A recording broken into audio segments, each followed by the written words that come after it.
Hello hi বন্ধুরা, তো আমি এসেছি পিসুমণিদের বাড়িতে, মানে আমার ছোটো পিসুমণিদের বাড়িতে। তো সেখানটাতে আমি আসলাম, আসার পরে মনে হলো যে বেতো শাক নেব। তো এখানে যেহেতু মাঠের সাইড, আমাদের বাড়ির ওখানে মাঠ রয়েছে, আমরা যাই প্রতিবার শীতের সময় শাক তুলতে। তো এবার পিসুমণিদের যেহেতু ক্ষেত রয়েছে, ক্ষেতে সর্ষের চাষ করেছে, সর্ষের ক্ষেতে না প্রচুর পরিমাণে বেতো শাক হয়। তো তার জন্য আমরা আসলাম পিসুমণিদের ক্ষেতে। এইবারে দেখো যে যেতে অনেক মাঠ পড়ছে, এখানটাতে কিন্তু অনেক কিছু চাষ হয়, কোরিয়েন্ডো, তারপরে তিল, সর্ষে, আলু, পেঁয়াজকলি, এসেট্রা অনেক কিছু চাষ হয়। তো চলো দেখি, শেয়ার করি তোমাদের সঙ্গে। এখানটায় দেখো, এটা সর্ষে গাছ, তার ঠিক পাশের মাঠে রয়েছে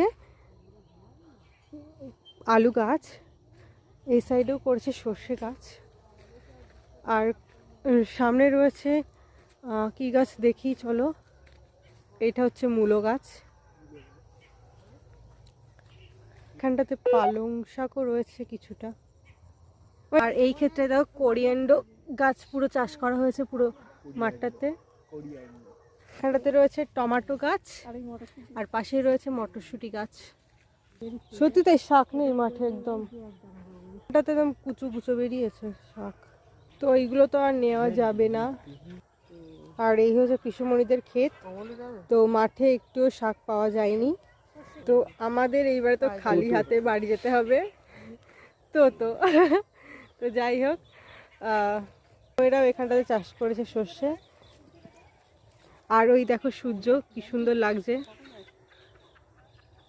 তোমাদের ক্যামেরা আনাতে পারছি না, তবে খুবই সুন্দর লাগছে, অপূর্ব দৃশ্য। দূরে কুয়াশাও রয়েছে। তো কষ্ট করে বাড়ি ফিরে যেতে হবে আমাদেরকে।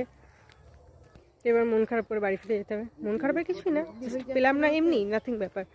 তো দেখো আরেকটা জিনিস তোমাকে দেখাই, সর্ষে ফুল ফুটেছে ছোট্ট ছোট্ট গাছে। এই দেখো, এখন থেকে সর্ষে ফুল বেরিয়ে গিয়েছে এই মাঠটাতে, কিন্তু ছোট ছোট গাছ, এখনো বড় হবে। টাটা।